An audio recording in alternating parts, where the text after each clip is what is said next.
Next देखिए, भक्ति आंदोलन में नेक्स्ट हम संत डिस्कस करने जा रहे हैं संत कबीर को।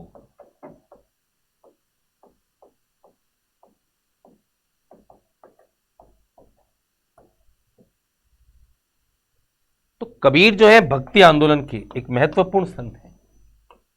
इनका जन्म हुआ है वाराणसी में, और वाराणसी जो बनारस के नाम से प्रसिद्ध है, इसमें लहर तारा नामक एक तालाब हुआ है। इस तालाब के पास ये नीरू और नीमा नामक जुलाहा पति पत्नी थे। इन जुलाहा पति पत्नी को प्राप्त हुए थे। तो कबीर जो है ये अरबी भाषा का शब्द है। कबीर का शाब्दिक अर्थ होता है महान। कुरान में अल्लाह के 99 नाम लिखे हैं। इन 99 नामों में से एक नाम कौन सा है? कबीर। तो कबीर की भक्ति जो है, इनकी भक्ति को निर्गुण भक्ति कहा गया है। निर्गुण भक्ति के पहले संत कबीर ही माने गए। दो प्रकार की भक्तियां होती हैं, निर्गुण और सगुण। तो निर्गुण भक्ति में माना जाता है कि जो ब्रह्म है ये ब्रह्म निराकार है, यानी इसका कोई आकार प्रकार नहीं है। जबकि सगुण भक्ति जो है इसमें मानते हैं कि ब्रह्म का या भगवान का कोई ना कोई आकार है, कोई ना कोई व्यक्तित्व है। तो निर्गुण भक्ति के पहले संत ये कबीर ही माने गए हैं। कबीर की जो भक्ति है, इनकी भक्ति को आलोचनात्मक भक्ति कहा गया है, क्योंकि कबीर ने उस समय हिंदू धर्म, इस्लाम धर्म, दोनों धर्मों में व्याप्त बुराइयों की आलोचना की है। दोनों धर्म जो है इनमें व्याप्त बुराइयों की आलोचना की है कबीर ने। इसीलिए कबीर को मैक्रोलिक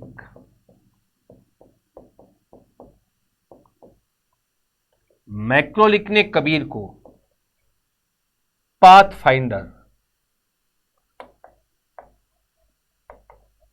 पाथफाइंडर का मतलब होता है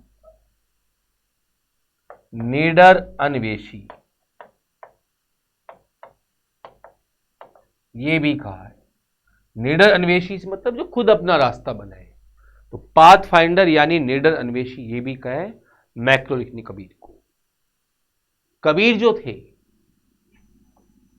ये गृहस्थ जीवन को भक्ति के लिए आवश्यक मानते थे। गृहस्थ जीवन को भक्ति के लिए आवश्यक माना है कबीर ने। ठीक है। इनके शिष्य मानते थे कि कबीर जो है ये अविवाहित थे, परंतु ये सत्य नहीं है। कबीर का विवाह भी हुआ है। इनके पुत्र का नाम मिलता है कमाल, पुत्री का नाम कमल। कबीर जो है विवाहित थे। इनके शिष्य मानते हैं कि कबीर अविवाहित थे। अब कबीर जो है, इनके बारे में और चर्चा की जाए तो कबीर को अंतिम दिनों में, क्योंकि इन्होंने आलोचना की है, तो कबीर को अंतिम दिनों में जो इनका शहर था वाराणसी, उस वाराणसी से निकाल दिया गया। कबीर चले गए मगहर। मगहर में ही कबीर की क्या हुई है? मृत्यु। उत्तर प्रदेश में पड़ता है मगहर। तो मगहर के अंदर ही कबीर की क्या हुई थी? मृत्यु हुई थी। यह भी आपको ध्यान में रखना है। अब कबीर जो है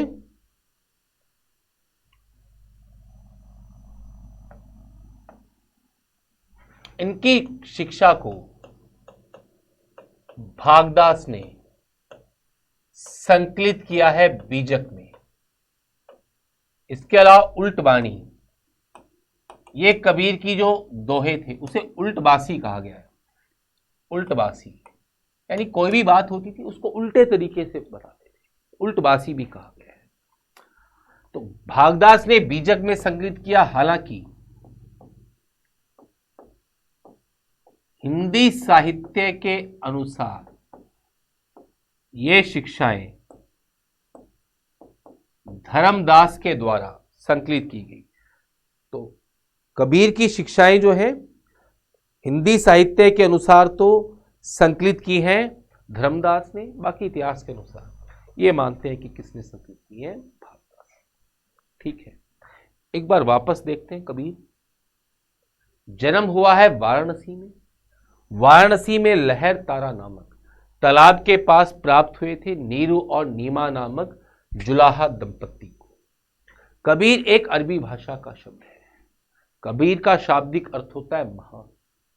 कुरान में अल्लाह के 99 नेम्स लिखे, इन्हीं में एक नाम कबीर भी लिखा गया है।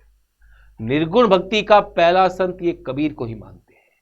दो प्रकार की भक्तियां होती हैं, निर्गुण और सगुण। तो निर्गुण में मानते हैं कि ब्रह्म निराकार है, उसका कोई आकार प्रकार नहीं है, जबकि सगुण भक्ति में यह मानते हैं कि ब्रह्म का कोई आकार है। आलोचनात्मक भक्ति कहा गया है। हिंदू इस्लाम दोनों धर्मों में व्याप्त बुराइयों की आलोचना की है कबीर ने। इसी कारण से मैक्रोलिक ने कबीर को पाथफाइंडर का मतलब होता है निडर अन्वेषी, जो खुद अपना रास्ता बनाए। गृहस्थ जीवन को भक्ति के लिए आवश्यक मानते थे। इनका मानना था जीवन गृहस्थ हो तभी भक्ति प्राप्त होती है। इनके शिष्य मानते थे कि अविवाहित थे, हालांकि विवाह किया था। इनके पुत्र का नाम था कमाल, पुत्री का नाम था कबीर। अंतिम दिनों में निकाल दिया गया था वाराणसी से, तो मगहर चले गए। मगहर में ही, यूपी में ये मगहर, वहीं इनकी मृत्यु हुई। तो हिंदी साहित्य के अनुसार तो इनकी शिक्षाओं को लिखा है बागदास बीजक ने।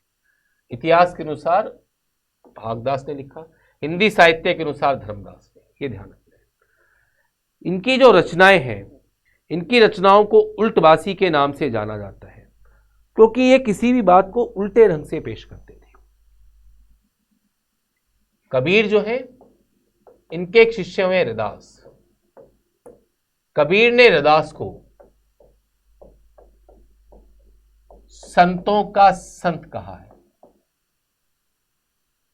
ठीक है, कबीर ने अमर देसवा, कबीर के द्वारा तो अमर देसवा नामक एक दुख रहित शहर की कल्पना की है, जबकि रैदास ने जिस दुख रहित शहर की कल्पना की है उसका नाम है बेगमपुरा, यानी एक ऐसा शहर जिसमें कोई भी दुख ना हो। तो दुख रहित शहर की कल्पना की है कबीर और रैदास दोनों के ही द्वारा।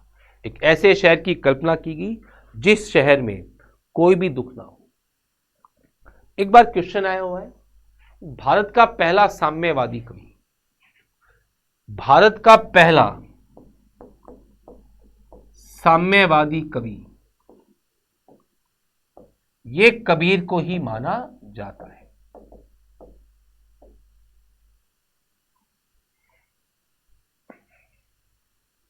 क्यों माना जाता है? क्योंकि इनका एक दोहा है, बहुत ही प्रसिद्ध दोहा है कि प्रभु इतना दीजिए जामे कुटुंब समाए, मैं भी भूखा ना रहूं साधु भी भूखा ना जाए। यानी केवल इतना ही दीजिए जिसमें परिवार चल सके, मैं भी भूखा नहीं रहूं और जो साधु या अतिथि कोई घर पे आया हुआ वो भी भूखा ना जाए। इसी कारण से इनको भारत का पहला साम्यवादी कवि ये भी माना गया है। ये भी एक अच्छा क्वेश्चन है, कई बार पूछ लिया जाता है। चलिए दूसरा देखते हैं।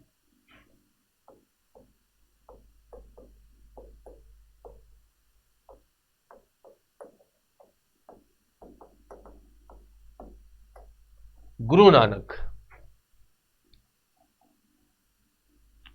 गुरु नानक का जन्म हुआ है तलवंडी में, पाकिस्तान में। इसी को वर्तमान में ननकाना साहिब कहा जाता है। तो जन्म हुआ है गुरु नानक का तलवंडी पाकिस्तान में। ठीक है, और गुरु नानक जो है इनकी पत्नी का नाम था सुलाखी, पुत्र का नाम श्रीचंद था। ये इनकी पत्नी का नाम हुआ है, पुत्र का नाम श्रीचंद। गुरु नानक के जो प्रमुख शिष्य हुए लहना, जिन्हें गुरु नानक ने ही बाद में अपनी पीठ सौंपी और अंगद नाम दिया है। अंगद यानी शरीर का ही अंग बताया गया है। ठीक है। श्रीचंद ये इनके बड़े बेटे थे और बाद में इन्होंने उदासी संप्रदाय स्थापित किया। एक और बेटे हैं इनके, लक्ष्मीचंद। दो बेटे थे जिनका उल्लेख मिलता है, श्रीचंद और लक्ष्मीचंद। जन्म हुआ है तलवंडी पाकिस्तान में, ननकाना साहिब के नाम से प्रसिद्ध है। पत्नी का नाम सुलाखिन। दो पुत्र हैं, बड़े पुत्र श्रीचंद। बाद में श्रीचंद का गुरु नानक से मतभेद हो गया, इन्होंने उदासी संप्रदाय की भी स्थापना की है। लक्ष्मीचंद ये भी पुत्र थे। प्रमुख शिष्य लहना, जिनको बाद में नाम दिया गया है अंगद। अब गुरु नानक जो है, इन्होंने एक संप्रदाय चलाया, सिख संप्रदाय। सिख का मतलब होता है शिष्य, एक प्रकार। इन्होंने ब्रह्म को एक अकाल पुरुष माना है। ब्रह्म को अकाल पुरुष माना, यानी एक ऐसा पुरुष जिसकी मृत्यु ना हो सके, ये माना है इन्होंने ब्रह्म को, यानी एक ऐसा पुरुष जिस पुरुष की मृत्यु न हो सके। ठीक है। लेकिन बाद में इनके शिष्यों ने गुरु नानक को ही क्या मान लिया, अकाल पुरुष। इसी कारण से संप्रदाय एक धर्म में परिवर्तित हो गया। इन्होंने 30 वर्षों में 5 बार पूरे भारत का भ्रमण किया है और इसके इन भ्रमण को उदासीन कहा गया है। इसके अलावा गुरु नानक ने श्रीलंका, मक्का मदीना, बर्मा, इन देशों की भी यात्राएं की हैं। पर बाद में गुरु नानक ने स्वयं ही जो ये धर्म यात्राएं की गई हैं इनके द्वारा, इन धर्म यात्राओं को इन्होंने व्यर्थ बताया है।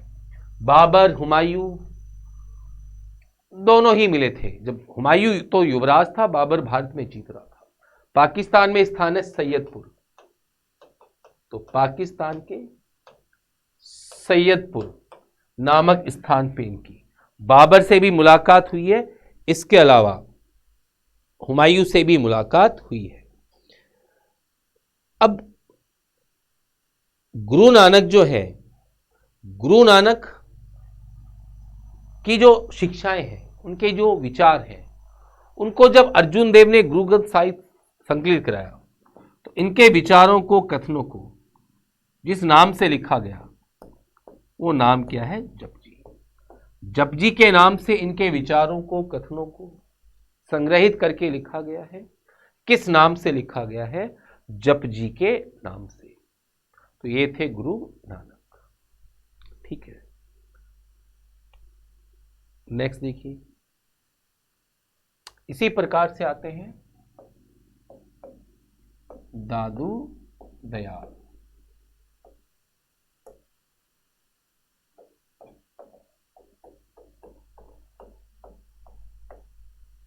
इनका जन्म हुआ है गुजरात के अंदर, अहमदाबाद जिले में, और साबरमती नदी के किनारे ये लोदीराम नामक एक ब्राह्मण को प्राप्त हुए थे। इसीलिए इस संप्रदाय में साबरमती को पुत्र वाहिनी ये भी कहा गया है। इसके अलावा देखिए, 12 वर्ष की आयु में कबीर के शिष्य थे वृद्धानंद। इनसे इन्होंने शिक्षा प्राप्त की और उसके बाद ये आए राजस्थान।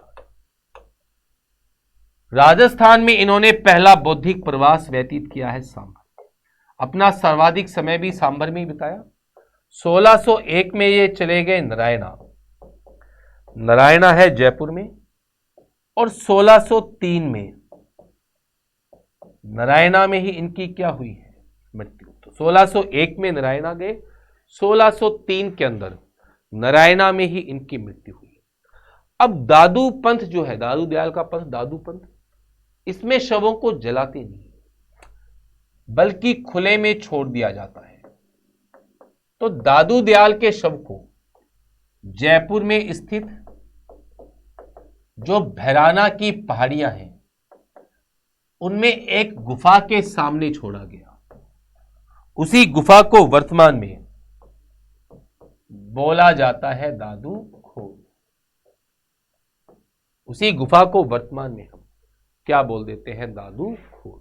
शवों को जलाते नहीं है दादू पंथ। दादू पंथ के जो सत्संग स्थल हैं, ये भी ध्यान रखना, सत्संग स्थलों को बोला जाता है अलग दरिया।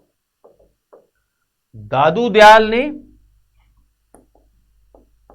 आमेर के शासक हुए भगवंत दास, ये अपने आप को दादू दयाल का दास मानते थे, इसीलिए अपने नाम के आगे दास भी लगाते थे। ठीक है ना? आमेर के शासक थे, मानसिंह के पिता, भारमल के बेटे। तो भगवंत दास के आग्रह पर दादू दयाल ने फतेहपुर सीकरी जाकर मुलाकात की है मुगल शासक अकबर से। कई बार एग्जाम में पूछा गया। दादू दयाल को राजस्थान का कबीर कहा गया है। दादू दयाल भी किस भक्ति के संत हुए हैं? निर्गुण भक्ति के। ठीक है, तो राजस्थान का कबीर यह बोला जाता है किसको? दादू दयाल को। अब दादू दयाल ने अपने जो उपदेश दिए हैं वो ढूंढाड़ी भाषा में दिए। ढूंढाड़ी भाषा जयपुर के आसपास बोली जाती है, और इन उपदेशों को सधोकड़ी भाषा में लिखा गया है। दादू दयाल रा दुहा में इसमें लिखा गया है। इनकी गुरु शिष्य परंपरा में कुल 152 शिष्य थे, पर 100 शिष्य वितरागी हुए। वितरागी का अर्थ है इन्होंने दादू पंथ के प्रचार के लिए कोई अत्यधिक कार्य नहीं किया। केवल 52 शिष्य ऐसे थे जिन्होंने दादू पंथ का प्रचार प्रसार किया है।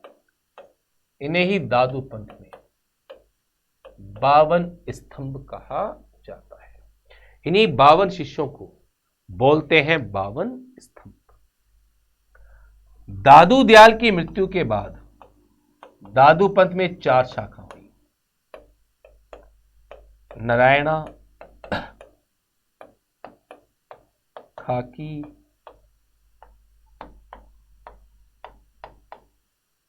उत्तरादे,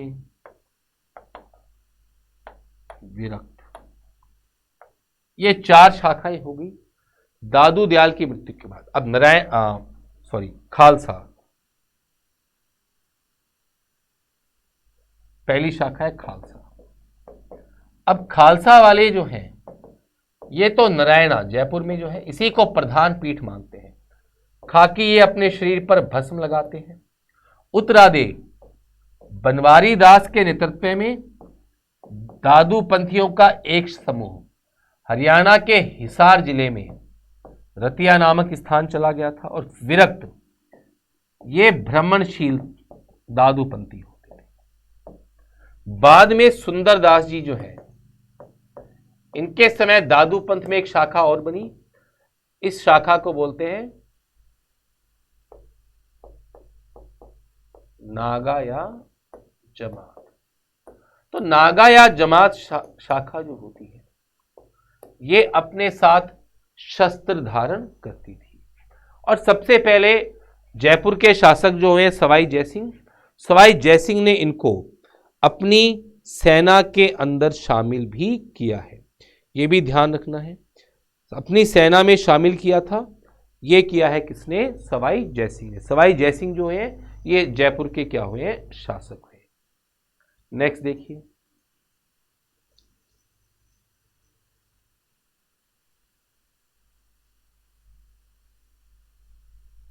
इसके बाद देखिए शंकरदेव।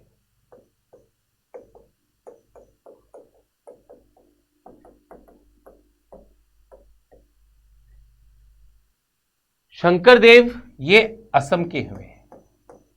असम का चैतन्य महाप्रभु ये शंकरदेव को ही कहा गया है। शंकरदेव के संप्रदाय को एक शरण संप्रदाय कहा जाता है। एक शरण संप्रदाय ये कहा गया है। शंकर देव के संप्रदाय को। अब एक चीज ध्यान रखना, शंकर देव जो है इन्होंने कृष्ण की मूर्ति पूजा का विरोध किया। कृष्ण की मूर्ति पूजा का विरोध करने का कार्य किया है शंकर देव। अब एक शरण संप्रदाय जो होता है, इसमें जो प्रार्थना गृह होते हैं उसको बोलते हैं नाम घोरा। ये जो प्रार्थना स्थल है जहां पे प्रार्थना की जाती है उसे बोलते हैं नाम घोरा। और इसमें श्री कृष्ण की मूर्ति की बजाय भागवत पुराण की पूजा होती। ये भी गृहस्थ जीवन को भक्ति के लिए आवश्यक मानते थे। तो शंकरदेव असम इनका कार्य क्षेत्र रहे। असम के चैतन्य महाप्रभु के नाम से प्रसिद्ध है। एक शरण संप्रदाय इनके द्वारा स्थापित किया गया है। इन्होंने कृष्ण की मूर्ति पूजा का विरोध किया है, क्योंकि जो एक शरण संप्रदाय के प्रार्थना सभागृह होते हैं, नाम घोरा जिनको बोलते हैं, उनमें कृष्ण की मूर्ति नहीं होती बल्कि भागवत पुराण की पूजा की जाती है। इसीलिए इनके संप्रदाय को भगवती संप्रदाय भी कहा गया। ये भी ध्यान रखना। ये भी गृहस्थ जीवन को भक्ति के लिए क्या मानते थे? आवश्यक मानते थे।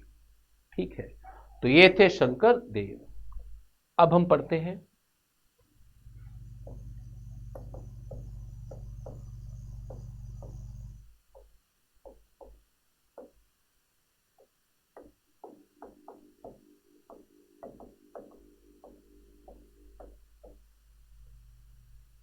इनका जन्म हुआ है बंगाल के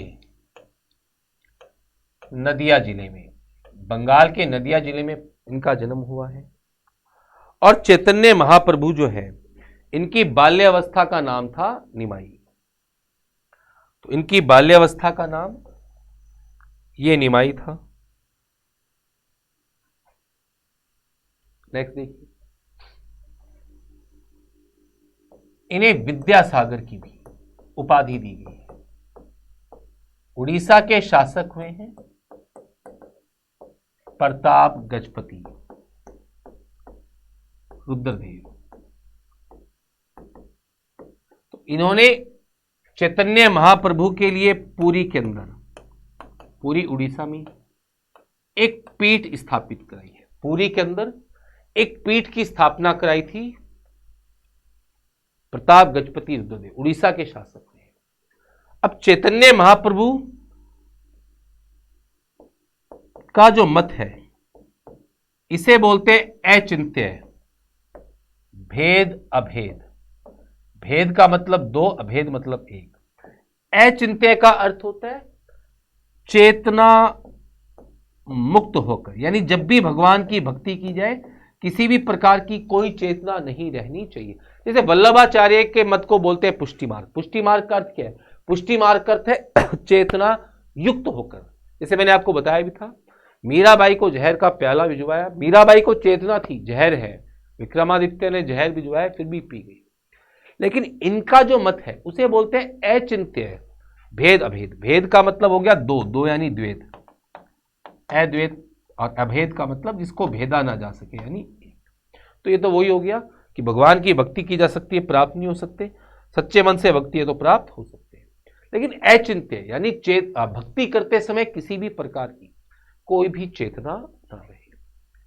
ठीक है, इसके लिए इन्होंने प्रसिद्ध बनाया किस चीज को? कीर्तन को। कीर्तन के अंदर नृत्य भी किया जाता है मंदिरों में। वृंदावन के अंदर राधा और कृष्ण की भक्ति को प्रसिद्ध करने का श्रेय ये चैतन्य महाप्रभु को। इन्होंने अपने 6 शिष्य भेजे थे वृंदावन। इन्हीं 6 शिष्यों में एक शिष्य थे जीव गोस्वामी। जीव गोस्वामी ही गुरु थे किसके? मीराबाई के। मीराबाई के गुरु जो थे जीव गोस्वामी थे। अब इन्होंने जो स्थापित किया संप्रदाय उसे ब्रह्मगौड़ीय संप्रदाय भी कहा गया है।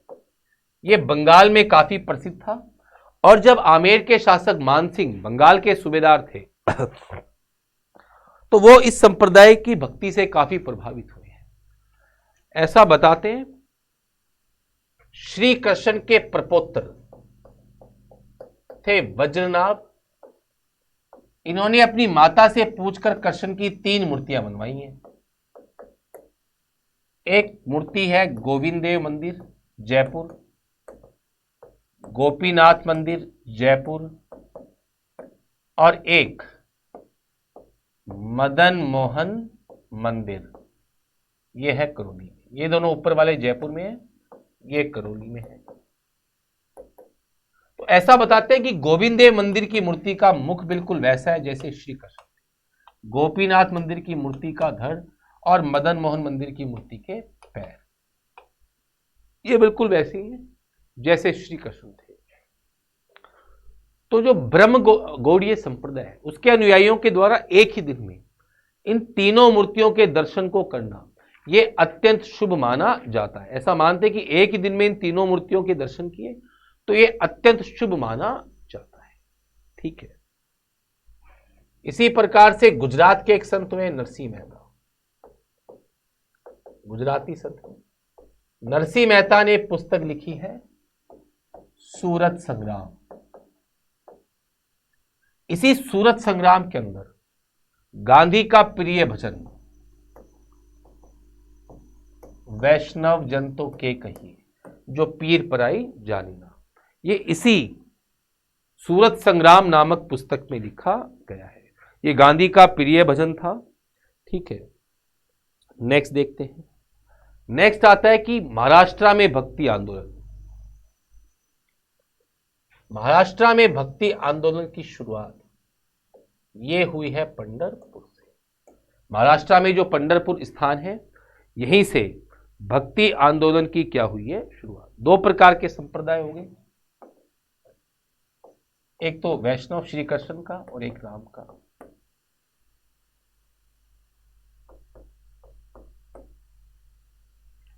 तो जो राम के अनुयायी थे, राम संप्रदाय जो है इसे तो बोलते हैं धरकरी, श्री कृष्ण के संप्रदाय को बारकरी, और श्री कृष्ण को वहां पर विठोबा के नाम से पूजा जाता है। तो बारकरी संप्रदाय तो श्री कृष्ण से संबंधित हो गया और धरकरी संप्रदाय राम से संबंधित हो गया। ठीक है, अब कुछ संत हैं महाराष्ट्र के जिनके बारे में चर्चा करते हैं। प्रारंभिक संतों में संत हुए ज्ञानेश्वर या ज्ञानदेव। स्टार्टिंग में मैं बारकरी संप्रदाय के संतों को ही ले रहा हूं, तो ज्ञानेश्वर या ज्ञानदेव ये प्रारंभिक संतों में एक संत हुए हैं।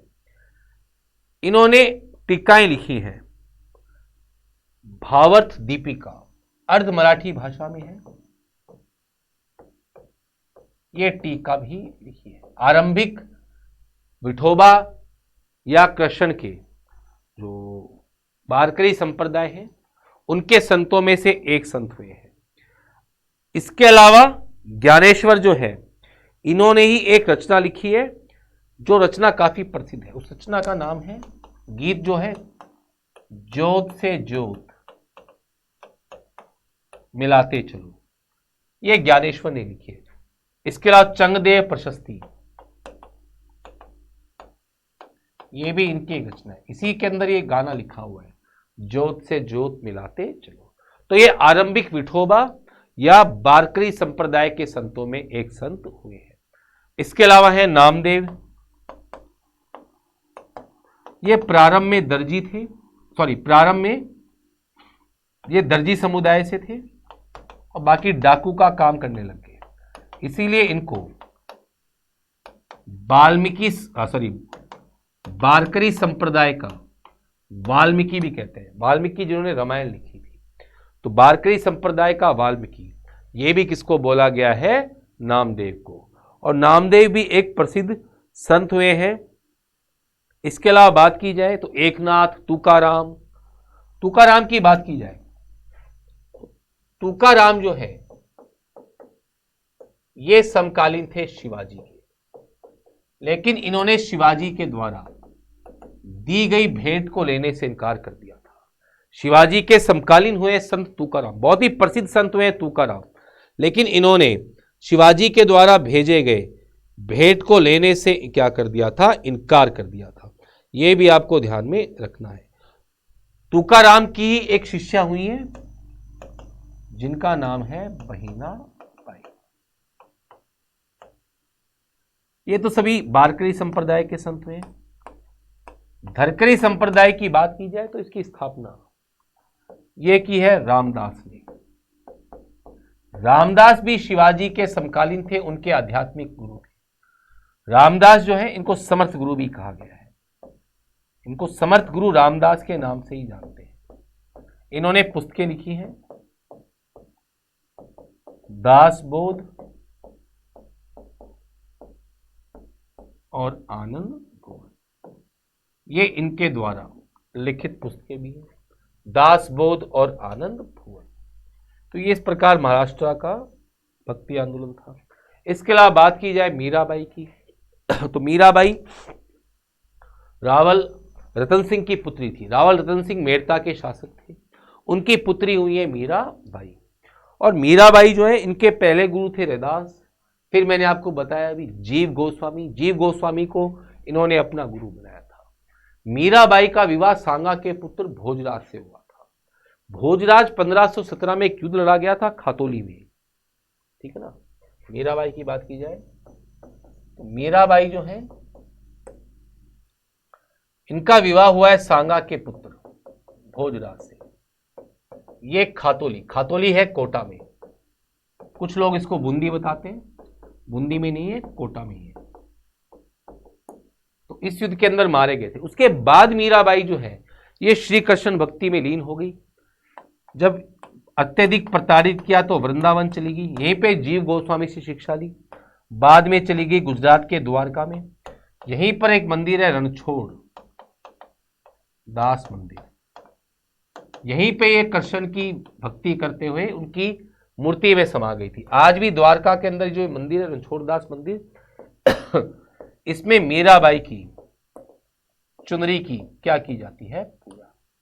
मीराबाई की चुनरी जो है इसकी पूजा की जाती है आज भी रणछोड़ दास मंदिर। इसी प्रकार से बात की जाए तो तुलसीदास की भी बात कर सकते हैं। तुलसीदास भी एक प्रसिद्ध संत हुए हैं, अकबर के समकालीन ही हुए हैं। हालांकि अबुल फजल ने अकबरनामा में तुलसीदास के नाम का उल्लेख किया था। तो ये कुछ भक्ति आंदोलन के और संत थे जिनके बारे में हम चर्चा करते हैं, भी चर्चा की है हमने भी।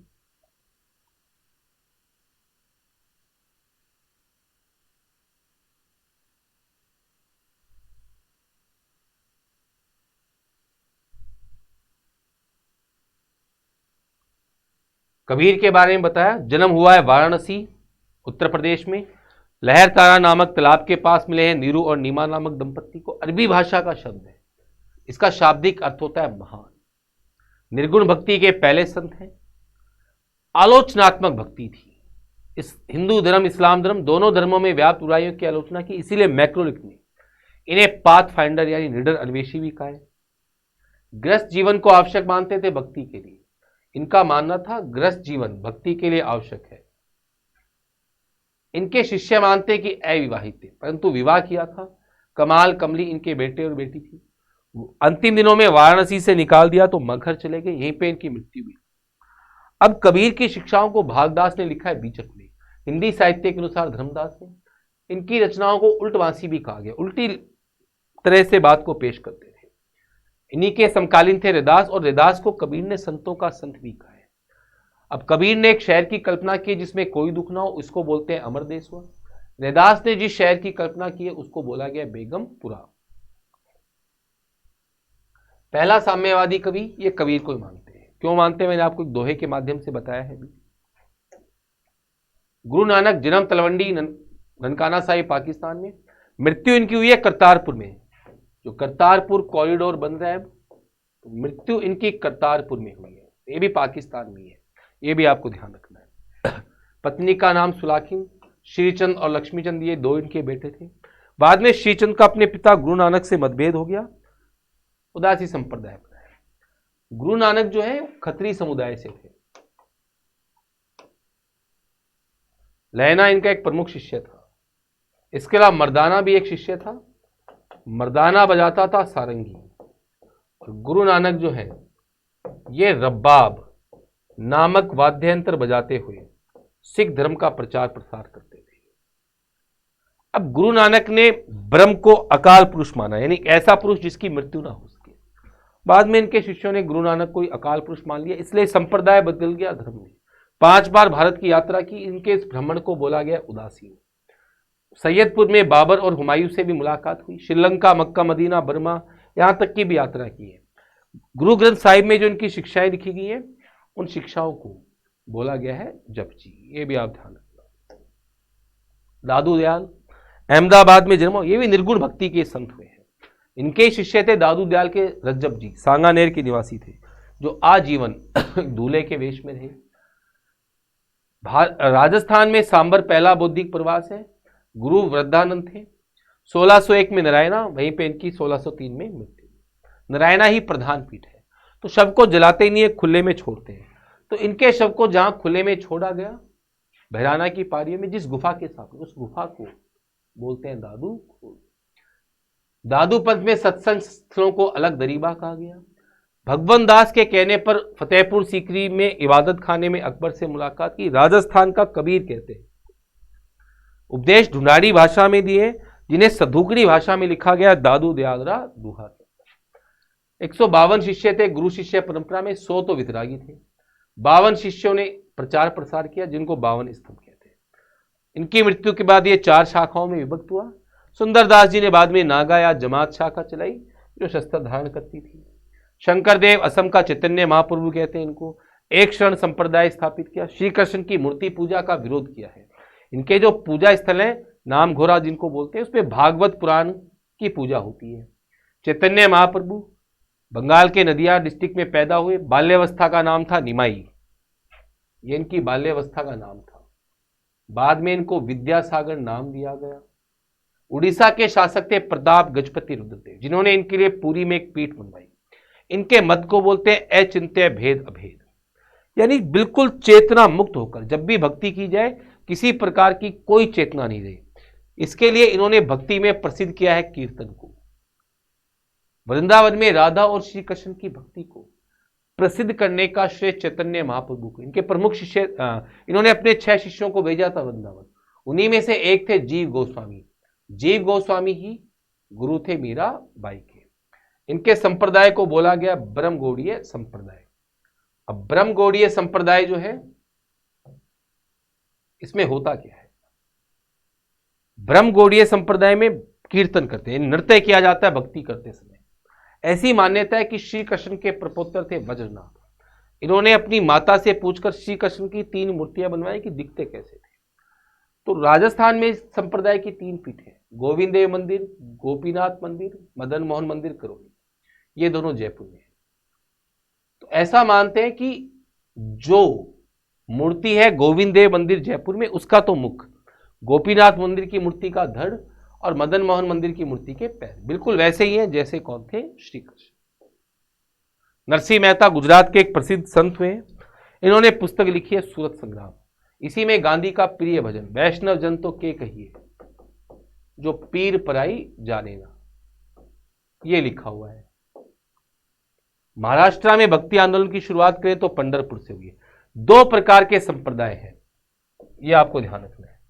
कृष्ण को मानते एक राम को, कृष्ण वाले संप्रदाय को बारकरी, राम के संप्रदाय को धरकरी। और कृष्ण को विठोबा के नाम से पूजा जाता है। कई संत हैं, ज्ञानेश्वर, ज्ञानदेव। इन्होंने अर्ध मराठी भाषा में एक टीका पुस्तक लिखी है भावार्थ दीपिका। तो ये भावार्थ दीपिका जो पुस्तक लिखी हुई है अर्ध मराठी भाषा के अंदर, ये अर्ध मराठी भाषा में लिखी है और ये गीता पर लिखी टीका है। भावार्थ दीपिका जो है गीता पर लिखी टीका है। इसके अलावा अमृत अनुभव, चंगदेव प्रशस्ति। तो चंगदेव प्रशस्ति में लिखा हुआ है गीत, जोत से जोत जलाते चलो। नामदेव की बात करें तो दर्जी थे, बाद में डाकू बन गए। तो बारकरी संप्रदाय के वाल्मीकि, ये कहलाते हैं कौन? नामदेव। ठीक है, इनका एक प्रमुख कथन भी है नामदेव का, एक पत्थर को पैरों तले रौंदा जाता है, एक की पूजा होती है। अगर एक पे भगवान है तो दूसरे में भी कौन है? भगवान। तुकाराम, ये भी शिवाजी के समकालीन थे पर शिवाजी के द्वारा भेजी गई भेंट को लेने से इनकार कर दिया। तुकाराम का एक कथन भी प्रसिद्ध है, वो प्रसिद्ध कथन है कि सोना अगर मिट्टी से चमकता हो तो मैं सोने को क्यों लूं, सोने की चमक मिट्टी से, तो मैं मिट्टी लेना पसंद करूंगा। तुकाराम की शिष्य है बहना बाई। अब धरकरी संप्रदाय के सबसे प्रसिद्ध संत है रामदास, ये शिवाजी के समकालीन थे, शिवाजी के आध्यात्मिक गुरु माने गए हैं, समर्थ गुरु के नाम से जानते हैं। दासबोध आनंद भुवन, ये इनकी पुस्तकें हैं। बाकी मैंने बताया आपको मीराबाई, तुलसीदास, ये भी अन्य प्रसिद्ध क्या हुए संत थे जो कि भक्ति आंदोलन से क्या थे? रिलेटेड थे। ठीक है, तो ये हमारा टॉपिक था भक्ति आंदोलन।